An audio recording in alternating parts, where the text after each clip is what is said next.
It's slime time.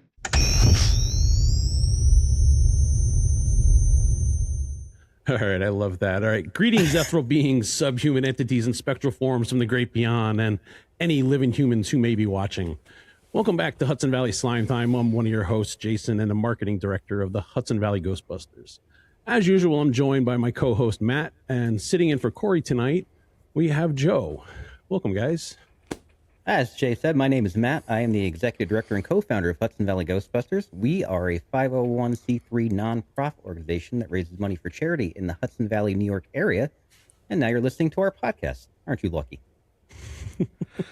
And as one of Corey's drones on the social media team, I'm here to announce that you can find us on Facebook, Bluesky, TikTok, and of course here on YouTube. All right, tonight's going to be a very special episode because tonight we have a member from an amazing group whose music is sweeping across the country by storm.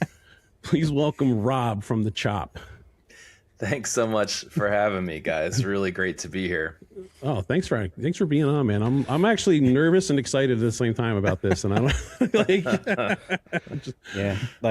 as we were saying before we actually started recording, we've been trying for months to kind of coordinate everyone to get this done, and now it's here, so we're excited for it. Yeah, I feel the same way. So glad we're finally here, and thank you for all the flexibility, with getting us here. So thank you. Thank you for the same. Yeah, because I mean, we're on the East Coast, you're on the West Coast, so this is you're our farthest guest that we've had on. So, congratulations to that. Yeah. Well, if it's any comfort, my bandmates and I all grew up on the East Coast, so we're all spread out to the winds now. But we are originally from Delaware. Oh, okay. Yeah, not too far down the road. Yeah. So, I mean, you want to just tell us a little bit about you, your band, and then we'll get into the topic of what we're talking about today. Yeah, certainly. So The Chop is a situation where it's a bunch of old friends, guys that I grew up with in Delaware. We bonded over music in high school. We went to college together. And then we moved for jobs and things like that, for life, different places. I moved to the West Coast. And slowly but surely, I convinced all my oldest buddies to move to San Francisco alongside me. We formed a band and we called it The Chop. Now, this was quite a while ago now, but we were a really tight clique. We enjoyed making music together. We played a ton of shows back then, and we've always had this very theatrical element to what we want to do.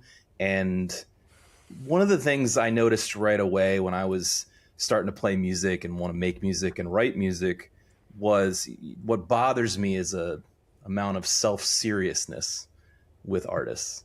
So we've, I think maybe thankfully, never had that. So we always just like to joke around, and we wrote songs about our own band. And anyway, long story short is, over time we ended up having careers and families and not all living together in the same city anymore. And to keep it going, to keep this friendship group going, to keep this band going, what we've taken to doing over the last several years is giving each other a writing prompt, something that we love and think it would be really fun to explore in a songwriting way.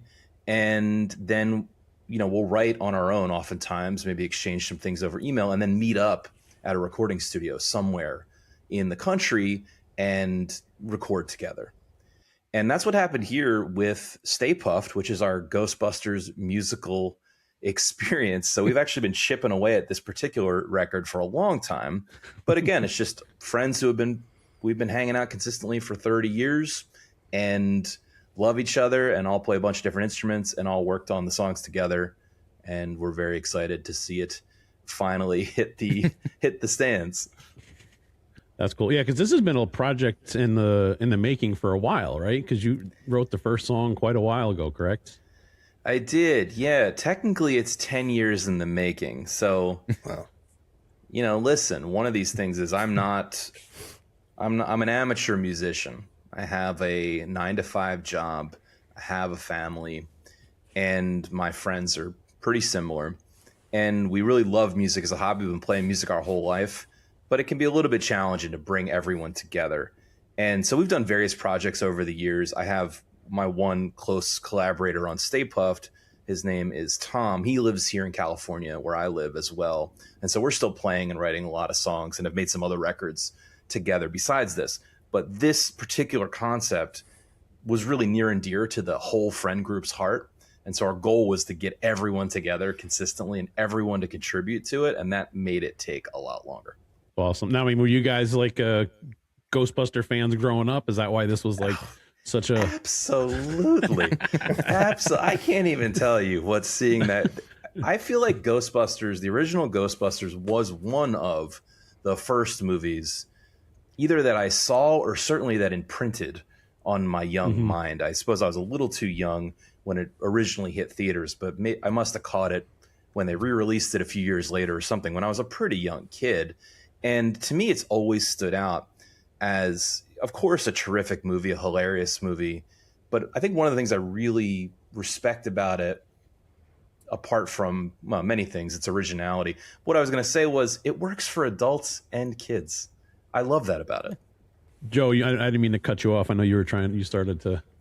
Oh, no, I was about to ask like the exact same thing. What was your entry point? But so was the first time that you saw it in a theater, or did you see it? Was it at home on video, or? I'm pretty sure I saw it in the theater, but like I said, it would have had to have been maybe 1987 or 88. So definitely after it would have come out, because I was born in 1980. So I would have been a little young to go in, I guess, 84. I'm pretty sure I saw it in the theater, and it was one of those things where I'm sure, like a lot of kids, you come home from a movie and you're like, oh, that's my favorite movie now. Like, bar none. Yeah. And sometimes it lasts until well into your adulthood, like us. Right, exactly. There's no end in sight. Yeah, and truly, I love it. We all love it. And it's a movie that was with us throughout our entire lives. So yeah, I watched it many more times as a teenager, in high school, in college, right?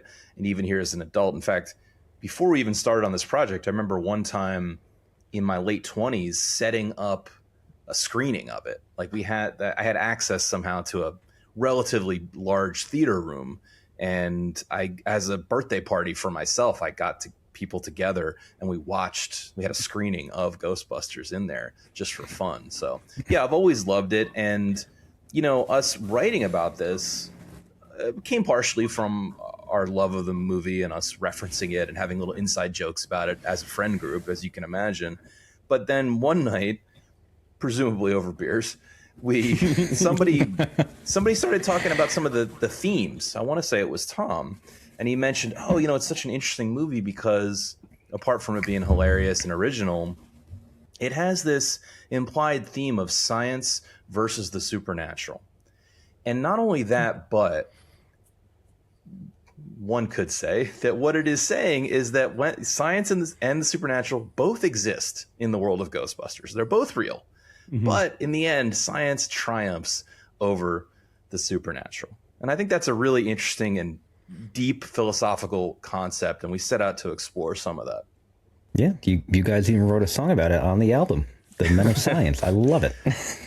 Yeah, and well, there's so many other things too. I mean, I hate to be an armchair philosopher. I'm sure you guys know way more about the film and have thought more about it than me, frankly. But given that I did make this decade-long recording project out of it, I have thought about it a bit.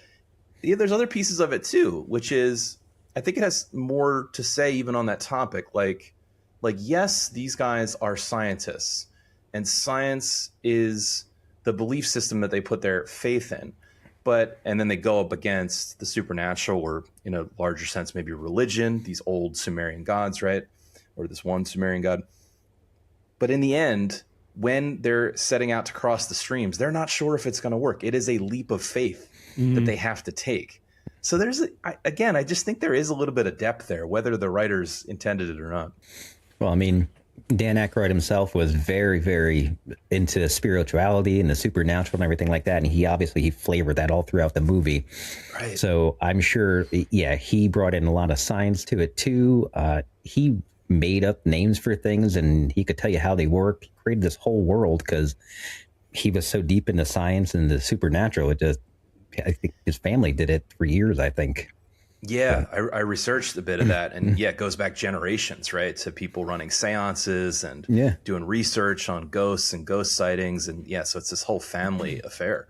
Really, a lot of people say that before science works something out, magic and the supernatural are the understanding. Yeah. So, Yeah. it's not just that they're, the scientists fighting the supernatural, but it's the scientists understanding what is the supernatural, making it more real, more grounded, you could say. That's a great point. Yeah, what's the Arthur C. Clarke line? Any sufficiently advanced technology is indistinguishable from magic. Exactly. Yeah, it's all a matter of what we eventually can discover. And I find that whole area of inquiry quite fascinating and quite rich. And I don't have a super strong allegiance to any religious belief system necessarily, but I do find it really interesting. And I totally agree with what you said, that anything is potentially possible. And in my mind, science is the field of inquiry that seeks to understand it better. Well, what's the reception that you've had so far on the album? Not just people, either I listen to your podcast. There are plenty of people who love it, and plenty of people. I love how you give time to the people who are on the other side of that fence too. Sure, yeah, you're referring to 1001 Album Complaints. It's a weekly show that this same group of friends all do.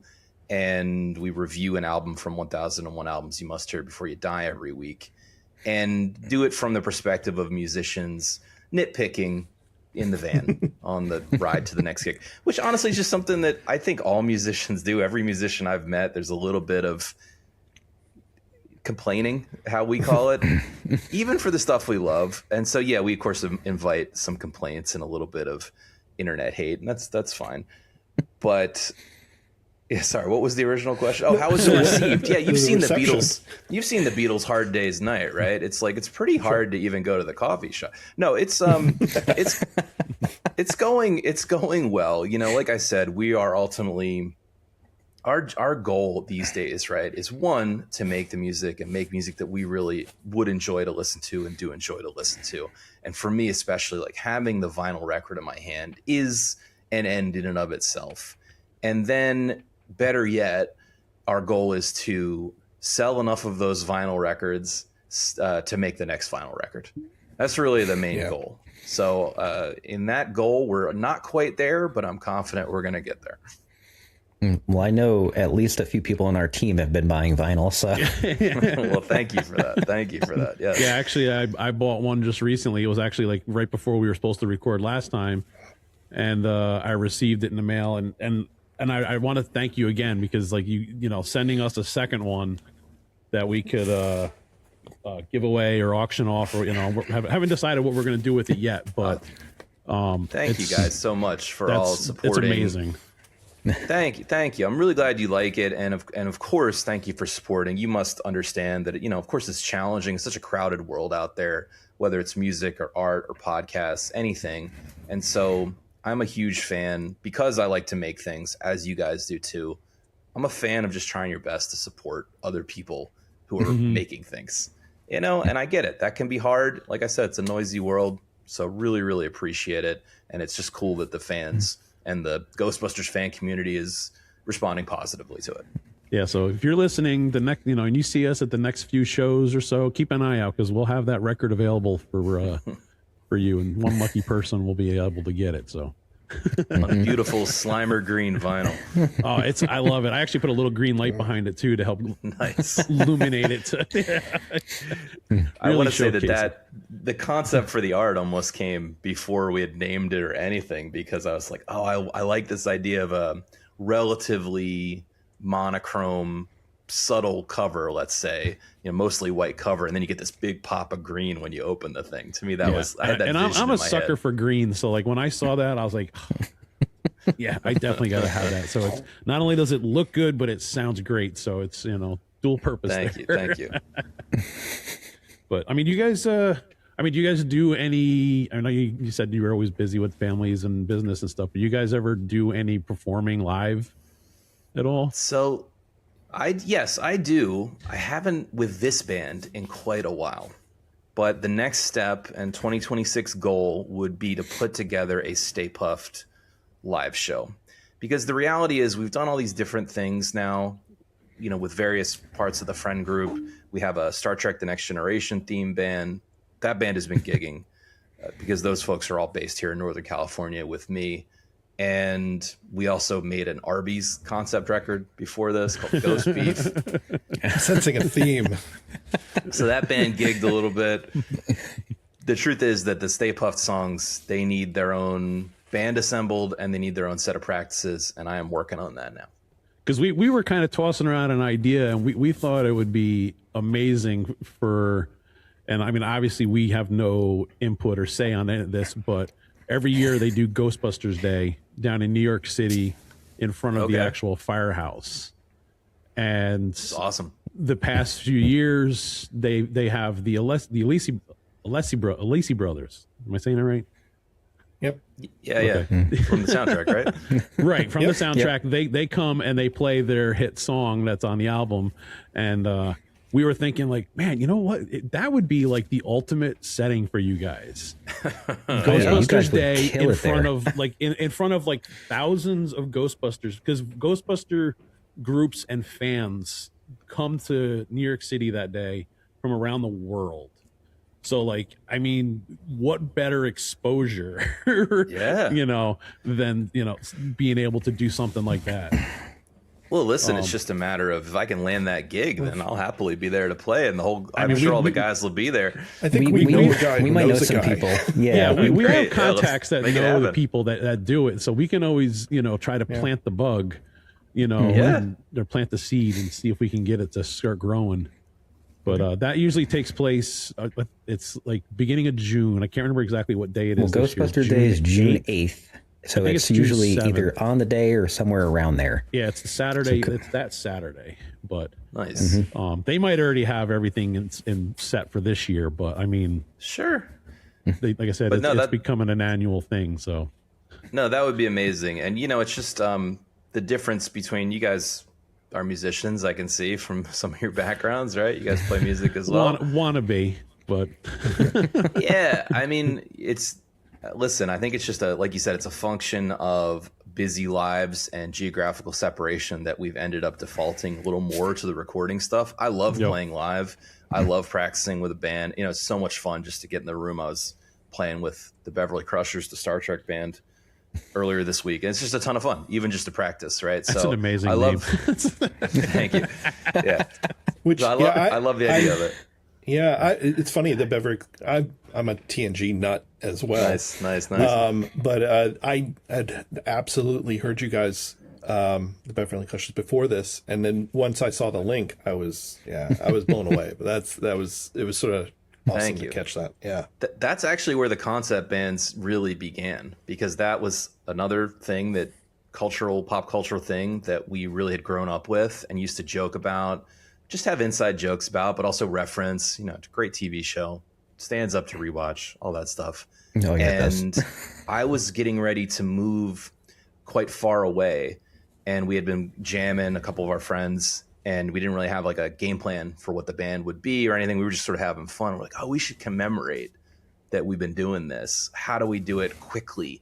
Oh, let's write these songs about Star Trek that we've always kind of joked about. Like I was like, oh, you know, we should have a song called Make It So. And Tom was like, oh, we should have a song called Holodeck 4. You know, and then that allowed us to quickly write the tunes, record it, and we enjoyed that so much. Something about putting yourself in a creative box kind of turns things on. It's much easier than the blank page. Now, obviously, it's got to be about something that you care about and know about and want to dive into, like Ghostbusters or The Next Generation. But yeah, it was just a ton of fun, and we've repeated that a few times. Don't you also do like you ask the fans for ideas also for like your next album or something? Yeah, we're definitely open to it. Technically, the Delaware boys are working on a Delaware concept album right now, so it's a little bit looser, but about our home state, the first state, I might add. I've been to Dover for the NASCAR races in the past, but that's about it. Yeah, it's not an exciting place, I'll be honest with you, but it's a fine little place to raise a family, and I still visit there at least once a year and to see my mother and some of my family, so it's very nice. I want to play part of the song here. This is one of my favorites off your album. If you can hear it, because Every time I listen to this song, like I can legitimately see like Louis Tully actually singing this song. That's great. That's great. I heard your TV set blaring like a stereo on a Friday I'm gonna sit here and chill to the music. I knocked, but you were not home. So I turned my set up loud. There are ways to awaken neighbors. That's why it broke my heart when I saw them. Yeah, I'm just vibing to it now. Yeah, probably shouldn't keep it going because we'll just kind of like veg out, just sitting here listening to the music. So Not that that's bad, but Yeah. question I had too. I noticed a lot of the songs on the album kind of have like that 50s, 60s doo-wop kind of sound to them. Was that like an intentional choice? Is it just in the writing process? You're like, oh, this is going to sound like that. Yeah, I could speak to that. So our initial concept was not only Ghostbusters, but we also tried to add a genre to it, which was soul. Get it? So we wrote that first batch of songs based on that prompt. And, it was intended as a loose prompt. Maybe this could be called Blue-Eyed Soul or something like that. But then, honestly, what happened and part of why it took so long, right, is we had this first recording session. The songs that came out of that one were Ready to Believe, The Tools, The Talent, Janine, and The Traveler. And we did it in a very condensed amount of time where we did all the did the recording, the overdubs, everything, the vocals, mixed it, mastered it in like a 3-day span. So meaning like fast decisions, things like that. Now, ultimately, what came out of that, just somewhat naturally, was a production style. Right? What you hear on a lot of those tracks, a lot of oohs and ahs, a lot of harmonies. These are things that we liked anyway. But I can tell you that some of the oohs and ahs were the hardest things to accomplish, let me tell you. I remember at one point, because it's my buddy Tom and I doing the oohs and ahs, and the challenge is not the note you're hitting, but it's holding the note and making it really flatly, on target consistently for an extended period of time. And at one point we were kind of struggling with it. And the engineer at the studio was like, here's a visual tuner. You should hold it out in front of your face so you can see when you're going off. And anyway, but the point of the story is, like, I think you ultimately, we had that initial prompt to get us into a general area where we know we wanted it to be a little more piano based versus rock and roll. We knew we wanted it to have harmonies. But then on top of that, once you make some of those initial decisions, well, now that informs everything else you do. And you go, okay, now I'll write some other stuff that kind of fits with that. For instance, when my buddy Tom wrote Ready to Believe, which is the opening track, he's basing it somewhat on the commercial that the Ghostbusters do. They do that kind of local commercial in the movie. And it was designed to have all three of us singing on it, trading off verses like the Ghostbusters. So then that production aspect became something we put into other songs as well. Yeah, I mean, it could be too, because I think you said you were born in 1980.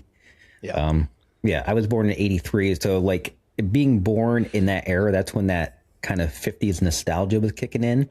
And like a lot of those songs from that era came in. So I grew up with a lot of them too. So like listening to your album, a lot of that style came in. I'm like, oh, I dig this. I don't want to say what year I was born, but You grew up in the 80s. I grew up in the 80s. Just a little more grown. I was born in the 70s. God, that sounds old now. I always liked that 50s pop and that early rock and roll stuff. But I have to say my home base, and I think the home base for my friend group, is more the 70s in terms of classic rock and guitar-driven stuff. So this was a little bit of a departure from us. In all our previous bands, we've always had vocal harmony. We love that quite a bit. Mm-hmm. But to be honest, I'll speak for myself. For me, it was a bit of a stretch because guitar is the instrument I feel most comfortable with and that I've played the longest. And piano is something relatively new to me, but this was my first example of writing songs on the piano and then playing piano on the record. Well, you had me at Mellotron. Anytime you bring a Mellotron into the mix, yes, please, more of that. Yeah, one of my all-time favorites. Takes you right to Strawberry Fields. Oh, so good. Because this isn't my normal music that I would usually listen to and chill and jam to or whatever. But it connected, and it's very relaxing and just very, it's feel good music. It's fun. Thank you. Yeah, I'm glad you're enjoying it. I do want to put out there, just in case somebody buys it for their kid, that there is a couple songs that might not necessarily be safe for work type environment, but most of these songs are definitely safe for your kids to listen to. Nothing that Rob short. is singing. Yeah, nothing that Rob is singing though. I left that Very for short. the other guys who are a little more blue than I am. Very Walter. I mean, Walter is definitely a very great song. And I played it for one of the guys at work today, and he actually he was rolling laughing. Yeah, it might sound funny to you guys, but I do actually, just because of my upbringing, I bristle a little bit at curses on records like that. And I actually I originally wrote some of that song, Walter, and I left it by the wayside because I was like, I don't think this is me. And then my co-writer Tom picked it up, and he's kind of he was raised by a grizzled city cop, so he's much more comfortable with throwing F-bombs around.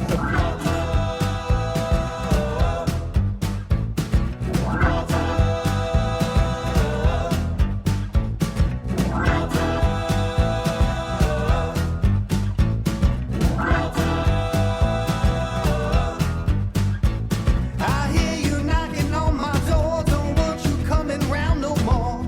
Take your petty ginger ass away. You don't trust what you don't understand. Ain't no please and thank you, ma'am. Gonna save you from the coming judgment day.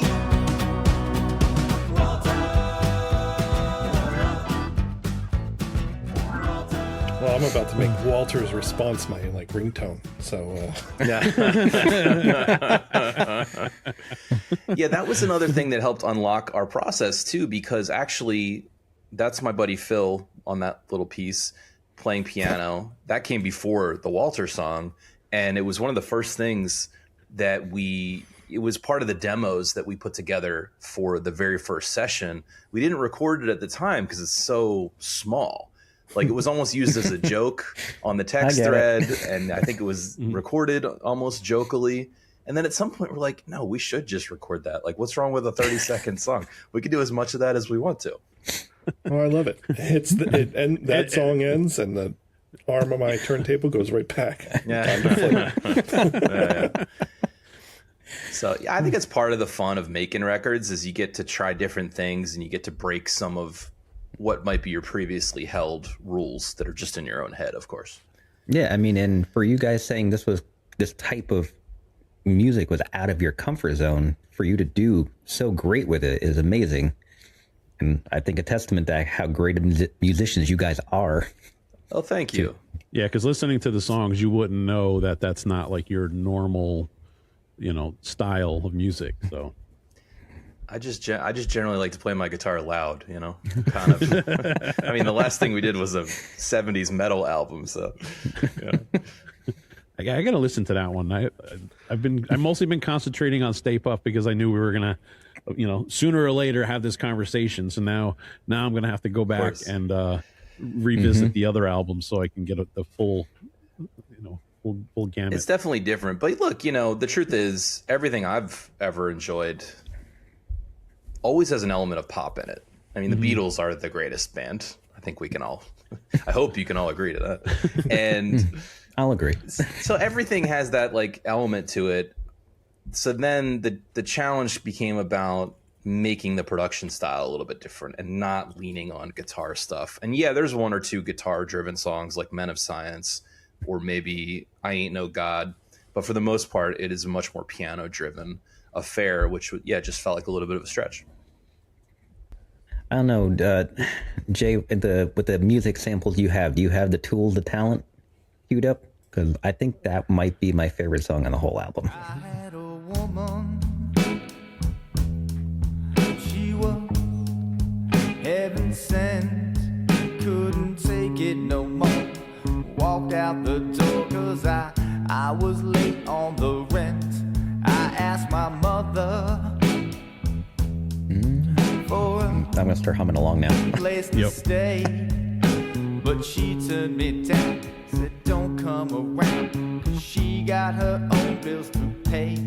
I got the tools, I got the talent, I need a job. I feel more Buy this confident album. You're gonna complimenting want it. complimenting stuff that I didn't write. So my friend Tom wrote that song, and I do think it's just a classic. It's like a type of song, but he's still wringing something new out of it. I think expanding on the character, but it just feels like an instant classic to me. And honestly, that was one of the first ones we recorded, and it's one of the reasons I really wanted to continue the project and finish the album, was on the strength of material like that and The Traveler. So that's why we continued it, even though it took years. Yeah, that, and then is it reprise at the end? I've heard it both ways. Yeah. That one, that actually is almost like kind of poignant. It's like just talking about how you could have been something and now you are something. I'm like, wow, that's that's deep. You're getting so excited there. You're smacking your microphone around and everything. Yeah, I am. So we love a good reprise. We feel like it's just a funny way to call back. It brings concepts together. But really how those lyrics came about, you might be interested to know, is that when we were in that first round of writing, my co-writer Tom wrote The Tools and the Talent, the main one. And he must have asked for help with lyrics, because I don't normally just volunteer this. And I wrote those lyrics, those verse lyrics, handed them off to him, and they were rejected soundly. And then, we get the song we got. But then later it was like, now this could be interesting if we rethink what it means and where it fits in. And so we repurposed it. Very nice. I'm glad you repurposed and put it on there, because that is amazing. I love it. I love the idea of taking these characters and adding a little depth to them, especially the characters that don't necessarily get as much depth on the page. You're kind of having to get into their inner world a little more. I mean, again, the movie does an amazing job with characters and side characters, and they're all very memorable, and I think all the performances are great. But that said, we did kind of go out of our way to try to highlight some of the characters that wouldn't necessarily, or the scenarios that aren't really played out in the script, like Louis Tully and his yearning, or Janine, which is both about Janine, but it's really more about Egon yearning for Janine and realizing what he missed and things like that. So that was definitely a goal of the project. I have to say one of my favorite songs, actually, because of that, is The Traveler. To get Gozer's perspective on the entire thing I thought that was genius. That was just a lot of fun. Thank you. That might be responsible for my personal favorite 3 seconds on the album, which is the little counter melody that gets played both on slide guitar and on the piano, on the kind of ghost piano we had going on there. Really enjoyed that. But yeah, that's a fun song. I enjoyed that one. And I don't know if you guys noticed, this is a nerdy little production detail, but this is another example of a production trick that we used in that first recording. And then we said, oh, well, now that we've done it, we should put it in more places in the future songs, which is we wanted to give that monstrous voice element to Gozer, right? And so what we did was we were recording to tape, like analog nerds in the studio. So what you do, we'd already recorded the band, and I think we'd already recorded my vocal, and then we speed the tape up, which not only speeds up the tempo, but has the effect of upping the key. Then I sang it again in a higher key. Then when you slow the tape back down, you get this low, monstrous sounding, inhuman sounding voice. And it's just kind of mixed together with the normal vocal. And then we ended up using that a few other places to represent Gozer. Yeah, so we're definitely going to get the word out to other Ghostbuster groups, because I know there's definitely a home market out there for this. There's a lot, I mean, just out in California, there's Ghostbuster groups like us all over the place. So, yeah, I'm actually kind of curious. Are you familiar with some of the groups like ours that are out there doing what we do? I'm honestly not, and to be honest, this reveals me as maybe not the best self-promoter that I need to be to sell these records, but I'm a little timid about just showing up someplace with an agenda like that, right? Although, again, the goal of our venture is to just get people that would be interested in it to hear it. That really is the only goal. You know, I have a career, like I said. Music is not a money making venture. It's a money spending venture, and I'm perfectly fine with that. I mean, we're kind of in the same suit because, you know, we don't, I mean, yeah, Ghostbusters isn't like what we do for our jobs. You know, we all have our own jobs and we do it on the side because, one, it's fun, and we do it to raise money for charity, but it also costs us a lot of money to do it. Yeah. We're raising money for charity, but we're not bringing any in for ourselves. Yeah, that's the challenge, right? So, I totally respect that, and it's a fun, you know, you have to have passion to want to do this kind of stuff. So no, so the short answer is no. I mean, of course, I'm aware of some of the subreddits and Facebook groups and things like that, but yeah, I mean, by all means, you know, tell me who I should be talking to try to get the word out, or if any way you guys can help me get the word out about this, because, like, I think you're saying, I believe there's a baked-in audience of people who would just think it's cool and funny. That's really what we're going for. I think if we posted on like the Facebook Ghostbusters Worldwide page, it would probably blow up. Or if we presented it to Jason at Ghostbusters News. I don't know if he's aware of it. And we do have one of his correspondents, you know, or our own man on the street. Joe's After this, I was going to give him a quick ring. But yeah, I mean, you'd be. I mean, I'm relatively new myself to this type of organization, but you know, I've only been doing it for a few years at this point. And it's. I mean, if you want to get an idea, just to kind of scroll through to understand like the scale and size of it, if you go to whoyougonnacall.org, that's like the current directory of all the groups like ours throughout the country and throughout the world. I mean, every state has at least one, and in some states like California and New York, there are many 4, 5, 6 groups at least. So, you know, and, you know, as of this past year at Ghostbusters Day, the actual Ghostbusters and Ghost Corps, like the people who own the Ghostbusters IP, have now gotten behind us as well and are matching the donations that we're submitting. And so, that's amazing. You know, what's amazing is how supportive they are, and they are becoming of it just because they see, you know, what it brings to the community and, groups like ours. It's just, and it's still amazing to me. Just, you know, you haven't lived until you've walked down the streets of New York in a Ghostbusters outfit. It's just amazing how positive, and how just people, young and old, the kids, you know, before my kid was old enough, I thought, to even learn it. So I was somewhere around Halloween, and someone said, "Who are you going to call?" And she screams Ghostbusters. And this is something that I had not taught her. So it's just, proud father moment, though. Yeah. You know, you picked there are many of these things that are out there, but you picked one that really it has something that's sort of baked into the ether that's swirling around all of us. That it just will not go away, you know, thankfully.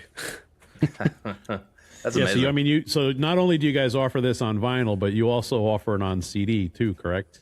Yeah, we have CDs, we have vinyl records, and of course it's available everywhere to stream, from Spotify to Apple Music, YouTube, and of course on Bandcamp, which is where we're actually selling the vinyl. But, you know, for us growing up, vinyl was always the coolest thing. I was an early vinyl collector. Well, I say early. I mean, it was passé when I was a teenager, but I was going to thrift stores and picking up Pink Floyd records and things of that nature at the time. And so I always dreamed about putting my own music on vinyl, and I just think it's a really cool physical artifact. But yes, we also have CDs for those who want CDs or want some other way to support the band. Yeah, it's amazing how records have really, you know, flourished these past, you know, several years. Then you can find them now everywhere, and it's getting hard to find CDs in stores. You know, growing up, you know, when we were in the 80s, you know, or late 80s, all of a sudden, like, CDs were the thing to have, and all of a sudden you couldn't find records. You had to go to, like, specialty stores. And, you know, now it's very interesting how it's kind of flip-flopped. Totally. And I think at this point, I'll speak both as a fan and as someone who's been running these Bandcamp stores for a while. People do like to hold on to a physical artifact. And so we do still sell a decent amount of CDs, I should say. And I get it. I assume it's partially because you have a CD player in your car or whatever, but also partially just because it's cool to have something in your hand. And I like that too, as a fan. It's just, I've a always cool way to loved, support like, a band. the physical media, because, you know, not only do you get the music, but you get artwork.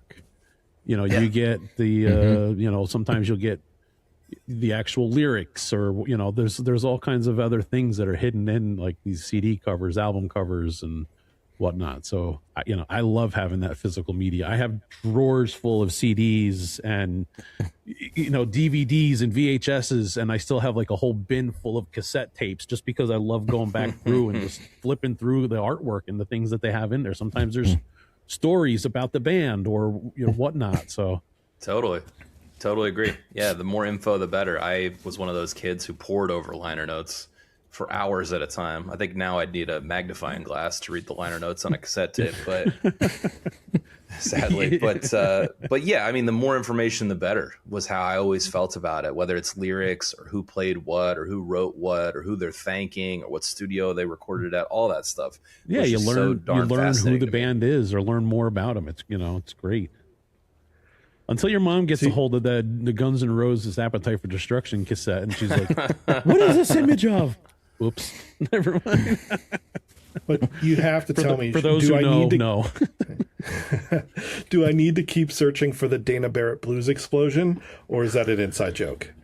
That is an inside joke. Yeah, that was the original possible name of the band when we had our original file folders. Well, actually, we seriously considered calling it that, but ultimately landed on someone needs to steal that. A punchier Stay Puft. Yeah. Did you have anything else you wanted to plug there, Rob? No, just, of course, anyone listening who loves Ghostbusters, I encourage you at least to give Stay Puft a listen. I think you'll enjoy it. There's lots of Easter eggs. We tried to really study the movie and bake, I think, a fair amount of nuance into the lyrics about aspects of the movie that we really found hilarious, and diving deeper into the characters. So I, in that sense, I think there's a lot of Easter eggs. And of course, I'd love for people to be able to pick it up on vinyl, which is, I really think, the way it was intended to be heard. But yeah, thank you guys so much for giving me this platform and chat with me about it and supporting the record. Really means a lot. Yeah, and we'll be more than happy to try to get the word out and you know, spread it to the other groups and get people aware. Yeah, thank you. Because I think Joe was the one who found it at first initially. Yeah, Joe's our Ghostbusters sleuth. We were working at an event, and it just happened to come up in conversation. We're all like, "What?" It hit my algorithm, and with all the stuff with AI nowadays, like it popped up, and I was so worried that that's what it was going to turn out, and I really was diving in and listening to it. I was like, "No, this is people. Great." I gotta tell the rest of the team. Yeah. So yeah, forget AI. We slaved over these vocal takes. Man. We don't even use auto-tune. I don't know. I think I want to start. I don't know after this. Yeah, because it's been kind of disappointing. Because like I would try going through and searching for some cool, you know, alternate Ghostbusters theme music or something like that, and I would stumble across something. I'm like, wow, this is really good. And then I do some research, like, oh, this is all AI. It's like, come on, man. Well, look, I'll be honest with you guys. It's definitely niche. Even though you would think, of course, there's a lot of fans in the movie. Of course, right? It's a huge intellectual property and a great movie that everyone remembers fondly. But to go from liking the film to engaging with songs written about the film is a nerdy gap that is tough for some to cross. It's right in my wheelhouse, obviously, because I made the record. But I'm just acknowledging that. There's a lot of us out here. There's a lot of us nerds out here that love this stuff. So there's a certain kind of person who this is perfect for. And if you ever want to do a sequel album, I mean, there's a bunch of more movies too out there now than just the one. So there's not to mention the cartoon shows. Yeah. So plenty of sequels, follow-ups and stuff. Next album title, Vigo the Carpathian. Yeah, exactly. Yeah. I feel like we didn't touch anything from 2, somewhat purposefully. Although I have heard that the Egon Janine relationship, I mean, obviously it's in, it's more obviously in the script in 2, but if I was really trying to stay, we purposely tried to stay with only the first movie and what is implied or directly said in that movie. Okay. Yeah, actually, you just sparked something. That was a kind of a question I had. Because I know you just said you mostly stick to the movie, but there's been so much expanded media now for Ghostbusters. I mean, there's been the cartoons, there's been comic books, which really fleshed out the characters quite a bit. And you've got the new movies coming out. So you just primarily focused on the movie itself and took your interpretation of characters from there? Well, because that's where my fanship, I don't want to say stopped, because obviously I've seen the other films and I watched the cartoon show as a kid. I have not read the comic books, but it feels so good as a self-contained universe to me. And I always admired, part of what makes it so enduring, I think, is that it's self-contained, that it implies things that don't necessarily need to be explained.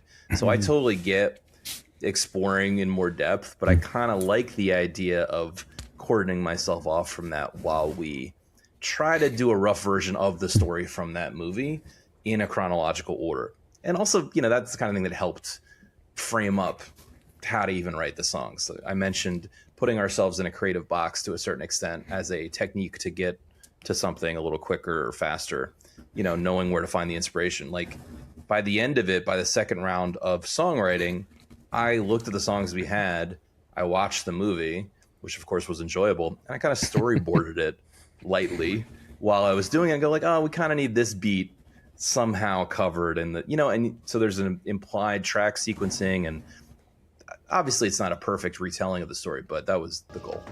I do want to add, we did finally get our trophy for the holiday light parade that we did in Kopek. Steve and I did that one, and I got a message from them about 6 weeks after the parade. Oh, by the way, your trophy's here for most creative. I'm like, oh, okay, cool.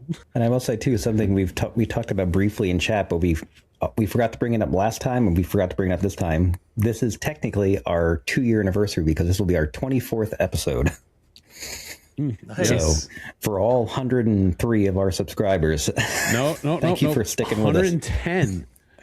Oh, the guy I work with today, I actually I got him to subscribe, and he was the 110th subscriber. So we're growing. I mean, just keeping something going for that long is an accomplishment. Let's be honest; it's not easy. A lot of people quit after a couple episodes. I think that's where most podcasts end up. Yeah, I can definitely feel the strain on trying to keep coming up with something to talk about. So it's trying to reach out to find topics and people to interview it's definitely, and we only do it once a month. It's not as I couldn't imagine, because I think you said you guys do yours like once a week. Yep. That's got to be pretty grueling. It can be a bit of a hamster wheel. And we're coming up on 5 years every single week. That's incredible. Yeah. But yeah, I mean, you also picked like a good topic, 1,001 songs to talk about. That'll keep you very busy for a while. Well, that was part of the thinking when we started it. I'm the kind of person who I didn't really want to do it unless I thought we could make it sustainable. And so we planned for that. Part of it is the topic itself, right? There are these 1,001 albums that we can talk about. And, beyond that, it was like, well, we share the work of who does the research, because every week we research a classic album, we tell the story. And so we share that work, so you don't have to do it every single week.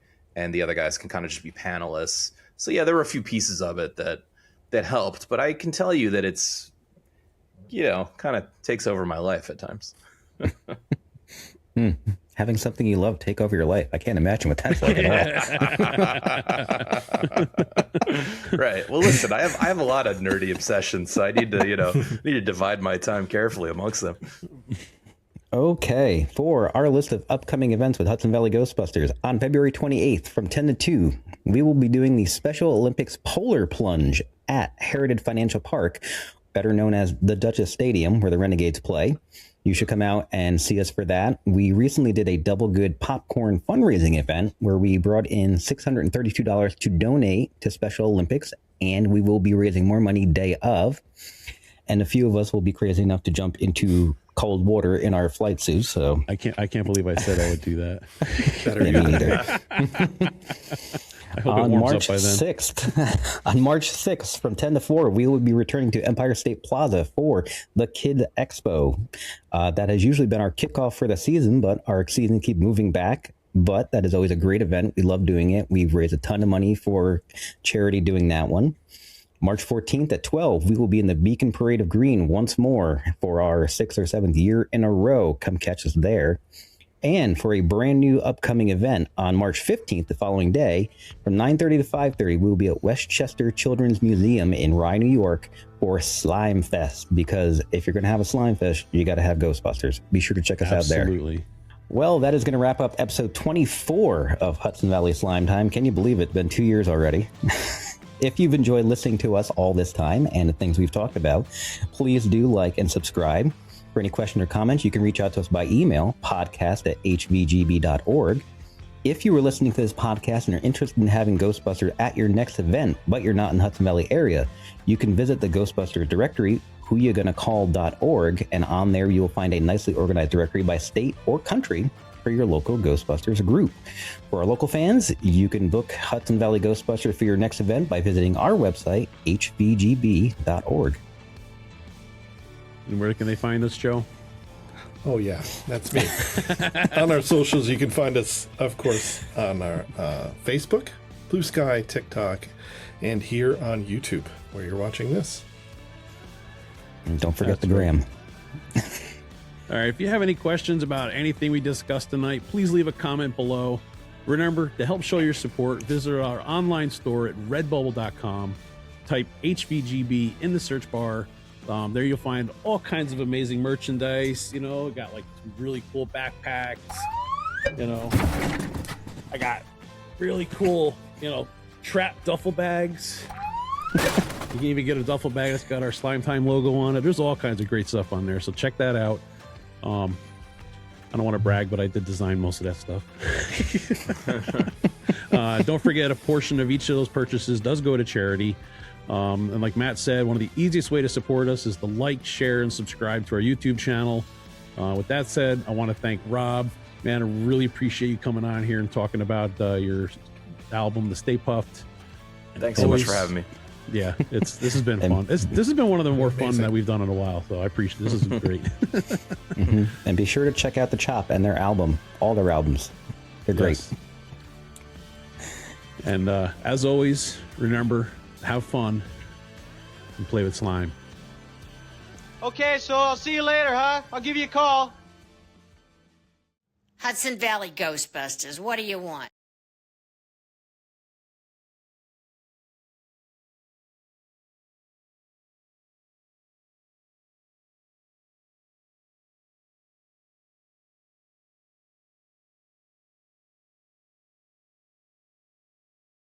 And cut. And